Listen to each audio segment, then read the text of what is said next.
Ouais, l'ADN, acide désoxyribonucléique. Voilà, c'est ça. Ouais, je connais moi. Et ouais, c'est genre une suite de lettres là. ATCG. Ouais, ça fait un code et tout. Je vais au lycée ça, hein.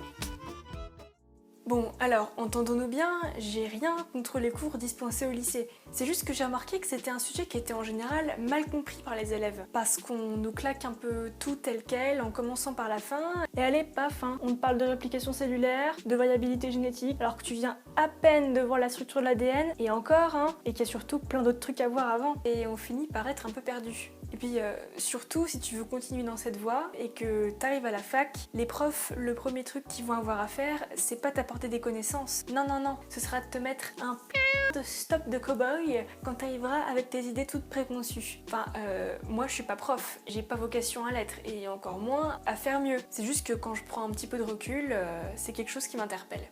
Yo et bienvenue dans ce premier épisode de Starter Pack Bio. Ici, on est dans un format qui se veut plus court et centré sur des connaissances de base. On va commencer avec une petite série de vidéos sur l'ADN parce que pour moi c'est quand même assez important avant de vouloir penser à autre chose. Prenons une cellule humaine, par exemple une cellule de la peau, le fibroblaste. Cette cellule, elle va remplir un rôle bien précis au sein de l'organisme, à savoir ici assurer la souplesse et la cohérence du derme. Elle communique avec son environnement en envoyant ou recevant des informations, puis en produisant une réponse adaptée à la situation. Eh bien, sa forme, son rôle au sein du tissu, les molécules qu'elle produit, ou encore sa façon de réagir face aux différents cas de figure, tout ça résulte de... Attends, zoom un peu. Ouais, encore. C'est bon, on est dessus. Donc oui, tout ça résulte de la lecture d'une macromolécule, une grosse molécule donc, qu'on appelle ADN. Si l'ADN régit l'identité des cellules, il régit également l'identité des tissus dont elles font partie, mais également des organes, des systèmes et par extension, de nous tout entier. Tout ce qu'on est, de la constitution de notre corps à notre personnalité, tout ça provient des molécules qui sont produites suite à la lecture de l'ADN. Et c'est quoi cette vieille purée là sur ton schéma? T'es en bio et tu sais même pas que l'ADN il prend une forme? Ils sont où tes chromosomes là? C'est quoi ça? Ben là j'ai représenté une cellule en état de marche, hein, pas en train de se diviser. Hein? Bon, pour faire simple, mais vraiment simple, hein. Quand la cellule va se diviser, elle arrête de remplir son rôle quelques instants, le temps de doubler son matériel génétique. Pour pouvoir le répartir plus facilement lors de la division, elle va le condenser sous forme de chromosomes. Finalement, c'est juste un état passager en fait. Mais bon, tout ça, ça ne nous concerne pas vraiment pour le moment. D'ailleurs, si vous voulez en connaître un petit peu plus sur la génétique, je vous conseille l'émission Sans gêne par Ben de Beta Evolution. C'est vraiment bien foutu et bien expliqué. Du coup, si vous voulez le soutenir, je vous ai mis le premier épisode en haut à droite dans le i. Et oui, du coup, cette bouillie là, elle a un nom.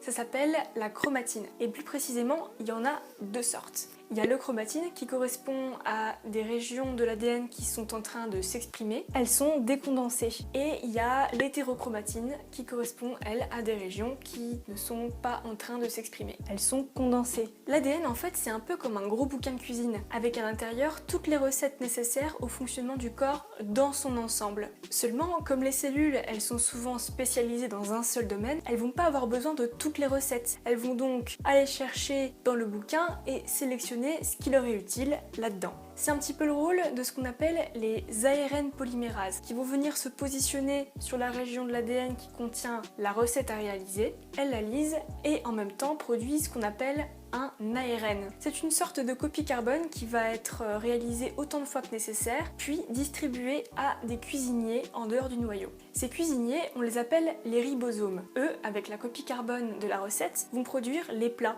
c'est les protéines. Et ce sont ces protéines qui vont avoir un rôle structurel ou fonctionnel au sein des cellules, mais également de notre organisme tout entier. Ça peut être aussi bien des hormones, des constituants de la membrane cellulaire, des enzymes ou bien d'autres choses encore. On comprend bien que s'il y a une étape qui foire, les conséquences peuvent être vraiment différentes en fonction du maillon qui est touché. Si c'est un cuisinier qui est en bout de chaîne qui commet la bourde, What are you? An idiot sandwich. Au pire, une seule protéine sera mauvaise et elle se perdra dans la masse. Par contre, si une recette de base qui est contenue dans le grand bouquin de cuisine qu'est l'ADN est modifiée, toutes les protéines qui seront produites à partir de cette séquence vont changer, en bien ou en mal d'ailleurs. Alors, si notre espèce et bien d'autres ont pu survivre et évoluer depuis des milliards d'années, c'est que l'ADN possède des caractéristiques qui lui permettent de rester relativement stable, sans du moins bloquer tout processus évolutif. Mais ça, on verra ça dans la prochaine vidéo. Merci d'avoir regardé cette vidéo. Si ça t'a plu, tu peux t'abonner, mettre un pouce en l'air et le plus important, partager. Si je dis une connerie ou que t'as une remarque à faire, quelle qu'elle soit, dis-le moi dans les commentaires. Et moi, en attendant, je te dis à la semaine prochaine.